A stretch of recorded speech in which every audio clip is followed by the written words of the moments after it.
बच्चे, बूढ़े, जवान सभी की जुबान पर यही सवाल था कि कोरोना की वैक्सीन कब आएगी।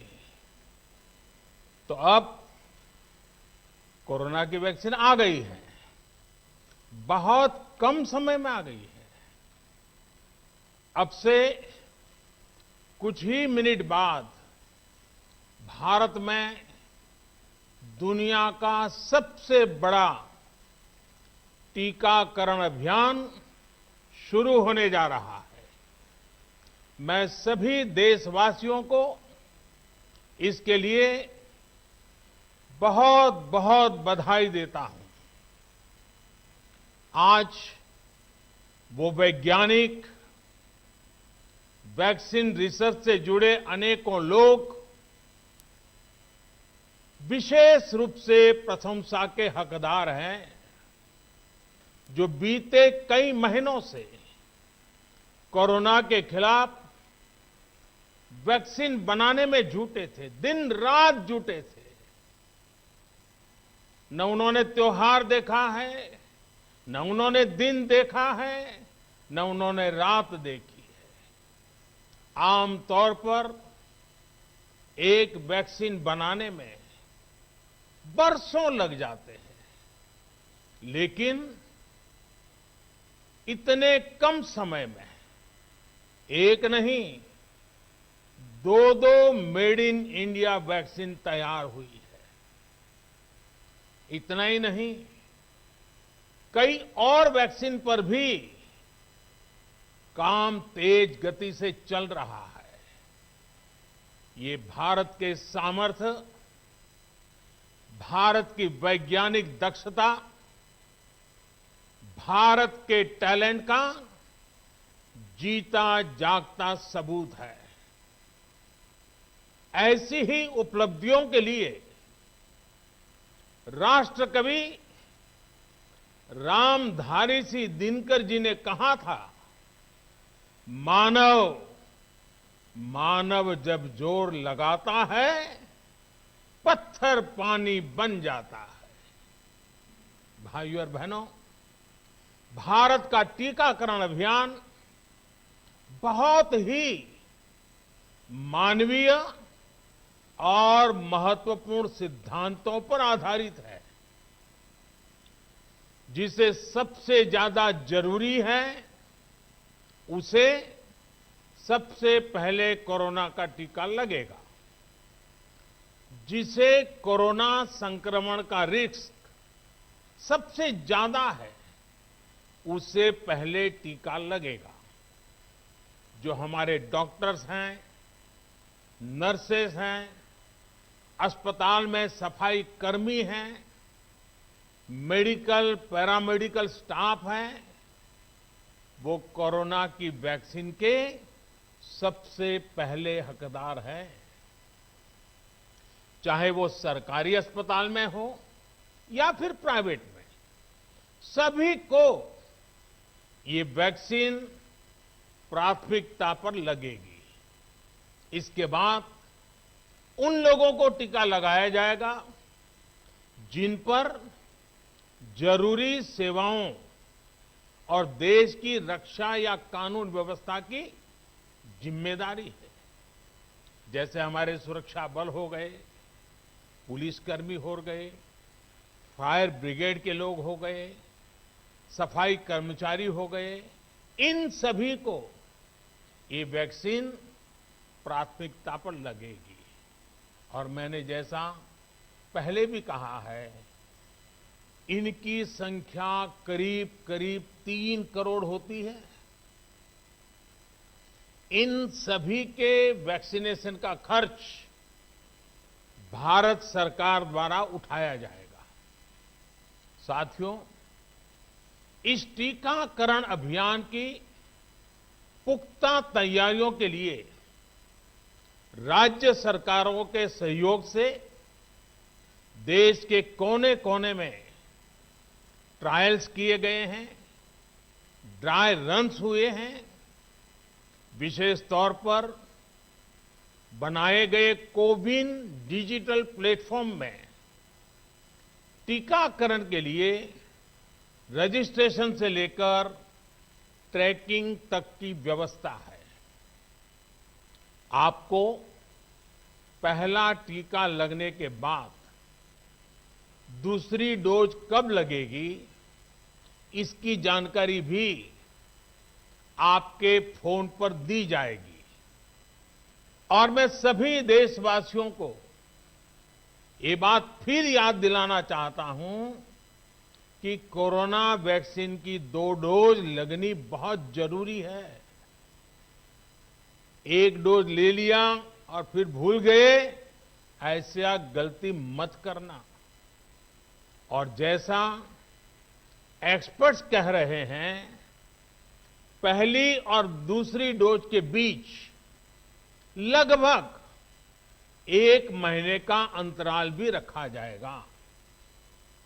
आपको ये भी याद रखना है कि दूसरी डोज लगाने के 2 हफ्ते बाद ही आपके शरीर में कोरोना के विरुद्ध जरूरी शक्ति विकसित हो पाएगी। इसलिए टीका लगते ही आप असावधानी बरतने लगें, मास्क निकालकर रख दें, 2 गज की दूरी भूल जाएं, ये सब मत करिएगा। मैं प्रार्थना करता हूं, मत करिएगा। और मैं आपको एक और चीज बहुत आग्रह से कहना चाहता हूं। जिस तरह धैर्य के साथ आपने कोरोना का मुकाबला किया, वैसे ही धैर्य अब वैक्सीनेशन के समय भी दिखाना है। साथियों, इतिहास में इस प्रकार का और इतने बड़े स्तर का टीकाकरण अभियान पहले कभी नहीं चलाया गया है। ये अभियान कितना बड़ा है, इसका अंदाज आप सिर्फ पहले चरण से ही लगा सकते हैं। दुनिया के 100 से भी ज्यादा ऐसे देश हैं जिनकी संख्या 3 करोड़ से कम है, और भारत वैक्सीनेशन के अपने पहले चरण में ही 3 करोड़ लोगों का टीकाकरण कर रहा है। दूसरे चरण में हमें इसको 30 करोड़ की संख्या तक ले जाना है। जो बुजुर्ग हैं, जो गंभीर बीमारी से ग्रस्त हैं, उन्हें वो अगले चरण वाले चरण में टीका लगेगा। आप कल्पना कर सकते हैं, 30 करोड़ की आबादी से ऊपर के दुनिया के सिर्फ 3 ही देश हैं, खुद भारत, चीन और अमेरिका। और कोई भी देश ऐसा नहीं है जिनकी आबादी इनसे ज्यादा हो। इसलिए भारत का टीकाकरण अभियान इतना बड़ा है, और इसलिए ये अभियान भारत के सामर्थ्य को दिखाता है। और मैं देशवासियों को एक और बात कहना चाहता हूं। हमारे वैज्ञानिक, हमारे एक्सपर्ट्स जब दोनों मेड इन इंडिया वैक्सीन की सुरक्षा और प्रभाव को लेकर आश्वस्त हुए, तभी उन्होंने इसके इमरजेंसी उपयोग की अनुमति दी है। इसलिए देशवासियों को किसी भी तरह के प्रोपेगेंडा, अफवाहें, दुष्प्रचार से बचकर रहना है। साथियों, भारत के वैक्सीन वैज्ञानिक, हमारा मेडिकल सिस्टम भारत की प्रक्रिया की पूरे विश्व में बहुत विश्वसनीयता है, और पहले से है। हमने ये विश्वास अपने ट्रैक रिकॉर्ड से हासिल किया है। मेरे प्यारे देशवासियों, हर हिंदुस्तानी इस बात का गर्व करेगा कि दुनिया भर के करीब 60% बच्चों को जो जीवन रक्षक टीके लगते हैं वो भारत में ही बनते हैं। भारत की सख्त वैज्ञानिक प्रक्रियाओं से ही होकर के गुजरते हैं। भारत के वैज्ञानिकों को और वैक्सीन से जुड़ी हमारी विशेषज्ञता पर दुनिया का ये विश्वास made in India corona vaccine में और मजबूत होने वाला है। इसकी कुछ और खास बातें हैं जो आज मैं देशवासियों को जरूर बताना चाहता हूं। ये भारतीय वैक्सीन विदेशी वैक्सीनों की तुलना में बहुत सस्ती हैं और इनका उपयोग भी उतना ही आसान है। विदेश में तो कुछ वैक्सीन ऐसी हैं जिसकी एक डोज 5,000 रुपया तक में है और जिसे -70 डिग्री तापमान में फ्रीज में रखना होता है। -70 डिग्री। वहीं भारत की वैक्सीन ऐसी तकनीक पर बनाई गई हैं जो भारत में बरसों से ट्राइड और टेस्टेड है। ये वैक्सीन स्टोरेज से लेकर ट्रांसपोर्टेशन तक भारतीय स्थितियों और परिस्थितियों के अनुकूल है। यही वैक्सीन अब भारत को कोरोना के खिलाफ लड़ाई में निर्णायक जीत दिलाएगी। साथियों, कोरोना से हमारी लड़ाई आत्मविश्वास और आत्मनिर्भरता की रही है। इस मुश्किल लड़ाई से लड़ने के लिए हम अपने आत्मविश्वास को कमजोर नहीं पड़ने देंगे। ये प्रण हर भारतीय में दिखाई दिया है। संकट कितना ही बड़ा क्यों न हो, देशवासियों ने कभी आत्मविश्वास खोया नहीं। जब भारत में कोरोना पहुंचा तब देश में कोरोना टेस्टिंग की एक ही लैब थी। हमने अपने सामर्थ्य पर विश्वास रखा और आज 2300 से ज्यादा लैब्स का नेटवर्क हमारे पास है।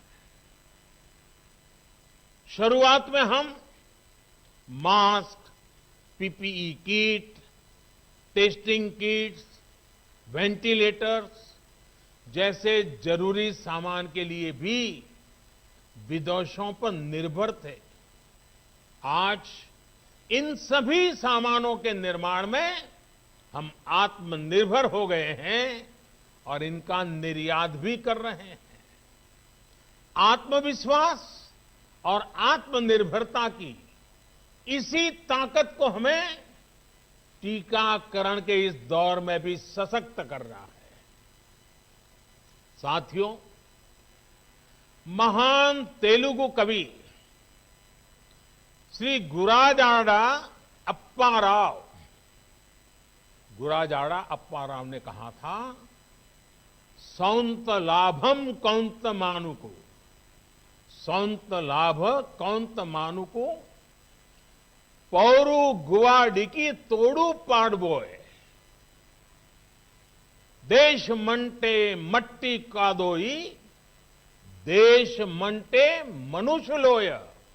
यानी हम दूसरों के काम आए, ये निस्वार्थ भाव हमारे भीतर रहना चाहिए।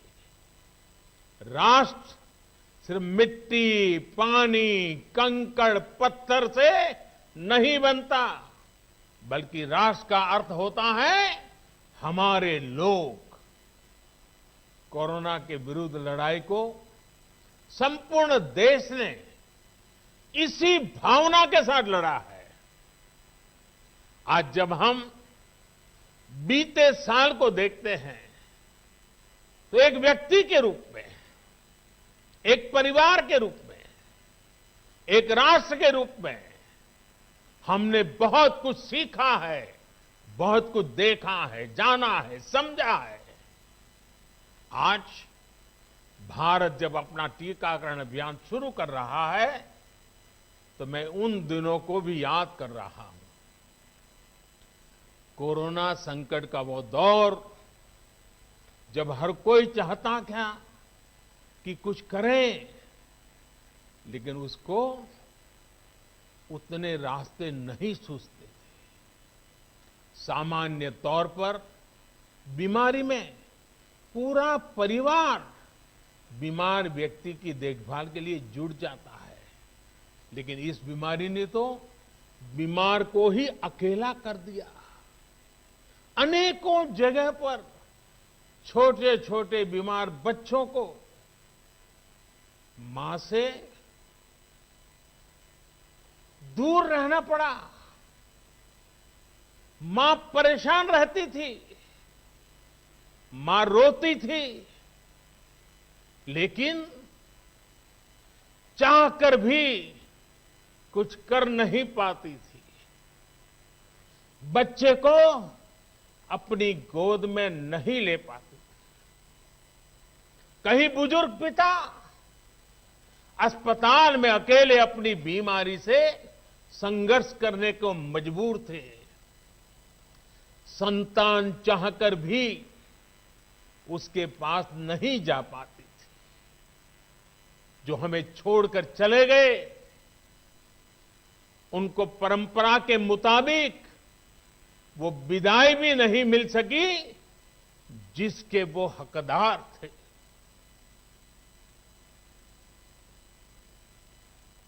जितना हम उस समय के बारे में सोचते हैं,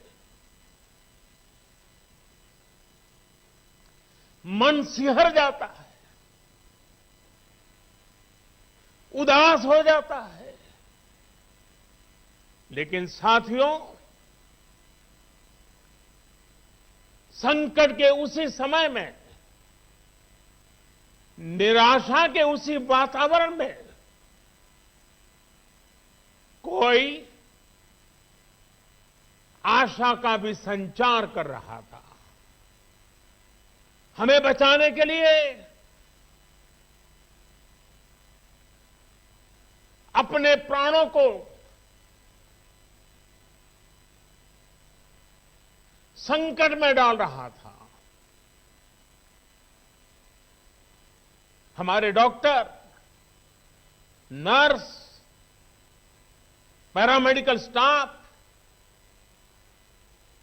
एम्बुलेंस ड्राइवर, आशा वर्कर, सफाई कर्मचारी, पुलिस के साथी और दूसरे फ्रंटलाइन वर्कर्स,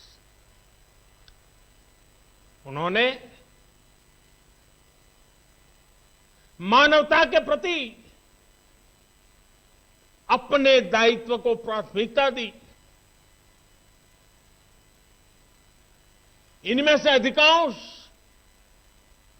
तब अपने बच्चों, अपने परिवार से दूर रहे, कई कई दिन तक घर नहीं गए।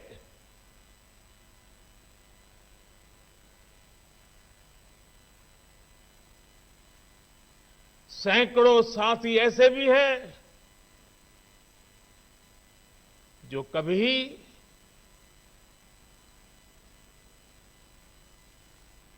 घर वापस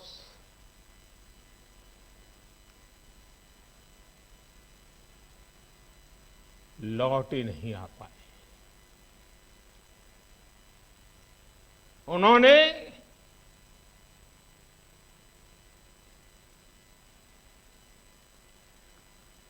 एक एक जीवन को बचाने के लिए अपना जीवन आहुत कर दिया।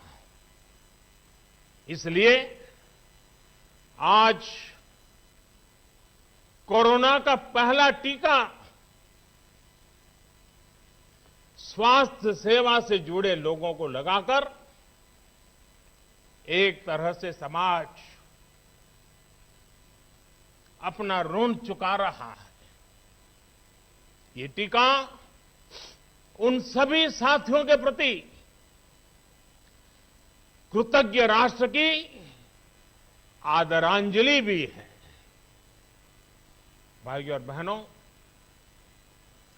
मानव इतिहास में अनेक विपदाएं आई, महामारियां आई, भीषण युद्ध हुए, लेकिन कोरोना जैसी चुनौती की किसी ने कल्पना नहीं की थी। ये एक ऐसी महामारी थी जिसका अनुभव ना तो साइंस को था, ना ही सोसाइटी को था। तमाम देशों से जो तस्वीरें आ रही थी, वो खबरें आ रही थी, वो पूरी दुनिया के साथ साथ हर भारतीय को विचलित कर रही थी। ऐसे हालात में दुनिया के बड़े बड़े एक्सपर्ट्स भारत को लेकर तमाम आशंकाएं जता रहे थे। लेकिन साथियों, भारत की जिस बहुत बड़ी आबादी को हमारी कमजोरी बताया जा रहा था, उसको ही हमने अपनी ताकत बना दिया। भारत ने संवेदनशीलता और सहभागिता को लड़ाई का आधार बनाया। भारत ने 24 घंटे सतर्क रहते हुए, हर घटनाक्रम पर नजर रखते हुए सही समय पर सही फैसले लिए। 30 जनवरी को भारत में कोरोना का पहला मामला मिला, लेकिन इसके 2 सप्ताह से भी पहले भारत एक हाई लेवल कमिटी बना चुका था। पिछले साल आज का ही दिन था जब हमने बाकायदा सर्वेलांस शुरू कर दिया था। 17 जनवरी 2020 वो तारीख थी जब भारत ने अपनी पहली एडवाइजरी जारी कर दी थी। भारत दुनिया के उन पहले देशों में से था जिसने अपने एयरपोर्ट्स पर यात्रियों की स्क्रीनिंग शुरू कर दी थी।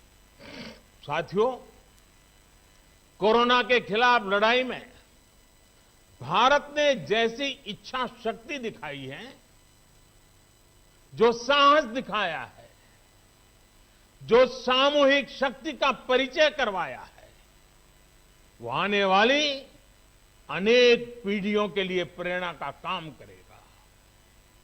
याद कीजिए, जनता कर्फ्यू कोरोना के विरुद्ध हमारे समाज के संयम और अनुशासन का भी परीक्षण था, जिसमें हर देशवासी सफल हुआ। जनता कर्फ्यू ने देश को मनोवैज्ञानिक रूप से लॉकडाउन के लिए तैयार किया। हमने ताली, थाली और दिया जलाकर देश के आत्मविश्वास को ऊंचा रखा। साथियों, कोरोना जैसे अनजान दुश्मन जिसके एक्शन रिएक्शन को बड़े बड़े सामर्थ्यवान देश नहीं भांप पा रहे थे, उसके संक्रमण को रोकने का सबसे प्रभावी तरीका ही यही था कि जो जहां है वो वहीं रहे। इसलिए देश में लॉकडाउन का फैसला भी किया गया। यह निर्णय आसान नहीं था। इतनी बड़ी आबादी को घर के अंदर रखना असंभव है, इसका हमें एहसास था। और यहां तो देश में सब कुछ बंद होने जा रहा था, लॉकडाउन होने जा रहा था। इसका लोगों की रोजी रोटी पर क्या प्रभाव पड़ेगा, अर्थव्यवस्था पर क्या प्रभाव पड़ेगा, इसका आकलन भी हमारे सामने था। लेकिन देश ने जान है तो जहान है के मंत्र पर चलते हुए प्रत्येक भारतीय का जीवन बचाने को सर्वोच्च प्राथमिकता दी। और हम सभी ने ये देखा है कि कैसे तुरंत ही पूरा देश, पूरा समाज इस भावना के साथ खड़ा हो गया। अनेकों बार छोटी छोटी लेकिन महत्वपूर्ण चीजों की जानकारी देने के लिए मैंने भी अनेक बार देशवासियों के साथ सीधा संवाद किया। एक तरफ जहां गरीबों को मुफ्त भोजन की व्यवस्था की गई, तो वहीं दूध, सब्जी, राशन, गैस, दवा ऐसी जरूरी चीजों की सुचारू आपूर्ति सुनिश्चित की गई। देश में व्यवस्थाएं ठीक से चलें, इसके लिए गृह मंत्रालय ने 24/7 कंट्रोल रूम शुरू किया, जिस पर हजारों कॉल्स का जवाब दिया गया, लोगों को समाधान दिया गया। साथियों, कोरोना के विरुद्ध इस लड़ाई में हमने कदम कदम पर दुनिया के सामने उदाहरण प्रस्तुत किया है। ऐसे समय में जब कुछ देशों ने अपने नागरिकों को चीन में बढ़ते कोरोना के बीच छोड़ दिया था, तब भारत चीन में फंसे हर भारतीय को वापस लेकर आया। और सिर्फ भारत के ही नहीं, हम कई दूसरे देशों के नागरिकों को भी वहां से वापस निकाल करके लाए। कोरोना काल में वंदे भारत मिशन के तहत 35 लाख से ज्यादा भारतीयों को विदेशों से भारत लाया गया। मुझे याद है, एक देश में जब भारतीयों को टेस्ट करने के लिए मशीनें कम पड़ रही थी, तो भारत ने पूरी टेस्टिंग लैब यहां से वहां भेज करके उसको वहां सजाया, लगाया, ताकि वहां से भारत आ रहे लोगों को टेस्टिंग की दिक्कत ना हो। साथियों, भारत ने इस महामारी से जिस प्रकार से मुकाबला किया, उसका लोहा आज पूरी दुनिया मान रही है। केंद्र और राज्य सरकारें, स्थानीय निकाय, हर सरकारी संस्थान, सामाजिक संस्थाएं कैसे एकजुट होकर बेहतर काम कर सकते हैं, ये उदाहरण भी भारत ने दुनिया के सामने रखा।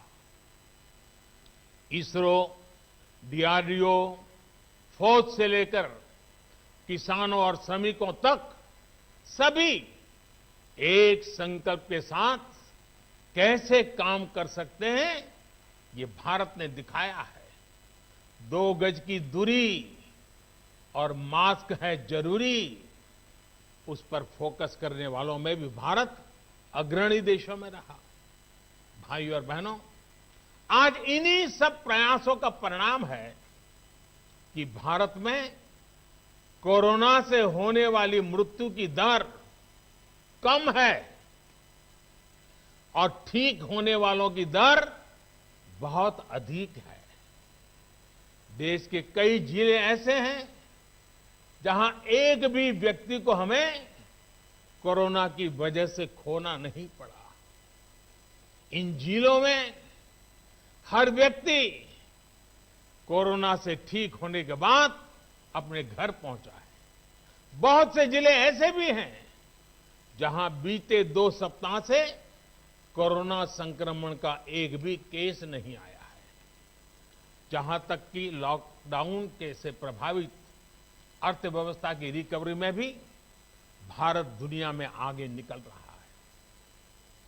भारत उन गिने चुने देशों में है जिसने मुश्किल के बावजूद दुनिया के 150 से ज्यादा देशों में जरूरी दवाएं और जरूरी मेडिकल सहायता पहुंचाई। पैरासीटामोल हो, हाइड्रोक्सी क्लोरोक्वीन हो, टेस्टिंग से जुड़ा सामान हो, भारत ने दूसरे देश के लोगों को भी बचाने की हर संभव कोशिश की। आज जब हम अपनी वैक्सीन बना ली है, तब भी भारत की तरफ दुनिया आशा और उम्मीद की नजरों से देख रही है। हमारा टीकाकरण अभियान जैसे जैसे आगे बढ़ेगा, दुनिया के अनेक देशों को हमारे अनुभव का लाभ मिलेगा। भारत की वैक्सीन, हमारी उत्पादन क्षमता पूरी मानवता के हित में काम आए, ये हमारी प्रतिबद्धता है। भाइयों, और भी अधिक वॉलंटियर्स को मैं अपना समय इस सेवा कार्य में जोड़ने के लिए जरूर आग्रह करूंगा। हां, जैसा मैंने पहले कहा, मास्क, 2 गज की दूरी और साफ सफाई ये टीके के दौरान भी और बाद में भी जरूरी रहेंगे। टीका लग गया तो उसका अर्थ ये नहीं कि आप कोरोना से बचाव के दूसरे तरीके छोड़ दें। अब हमें नया प्रण लेना है। दवाई भी, कड़ाई भी। दवाई भी, कड़ाई भी। आप सभी स्वस्थ रहें, इसी कामना के साथ इस टीकाकरण अभियान के लिए पूरे देश को बहुत बहुत शुभकामनाएं देता हूं। देश के वैज्ञानिकों का, रिसर्चर्स का, लैब में जुड़े हुए सब लोगों का, जिन्होंने पूरे साल एक ऋषि की तरह अपनी लैब में जीवन खपा दिया और ये वैक्सीन देश और मानवता को दी है। मैं उनको भी विशेष रूप से अभिनंदन करता हूं, उनका आभार व्यक्त करता हूं। मेरी आप सबको बहुत बहुत शुभकामनाएं हैं। आप जल्द इसका लाभ उठाएं, आप भी स्वस्थ रहें, आपका परिवार भी स्वस्थ रहें, पूरी मानव जात इस संकट की घड़ी से बाहर निकले और स्वस्थता हम सबको प्राप्त हो। इसी एक कामना के साथ आप सबका बहुत बहुत धन्यवाद। খবর সম্পর্ক তৈরি করে আপনার সাথে। খবর যে শেখায় অনেক কিছু। খবরের সেই পুরনো ছবি, না ভয়ে না বদলে, যা সত্যি তাই খবর। সঠিক খবর, সঠিক কথা। ডিজিটাল বাংলা, আগে ভাগে সবার আগে। সোফা, কাপড় থেকে বেডশিট, কম্বল থেকে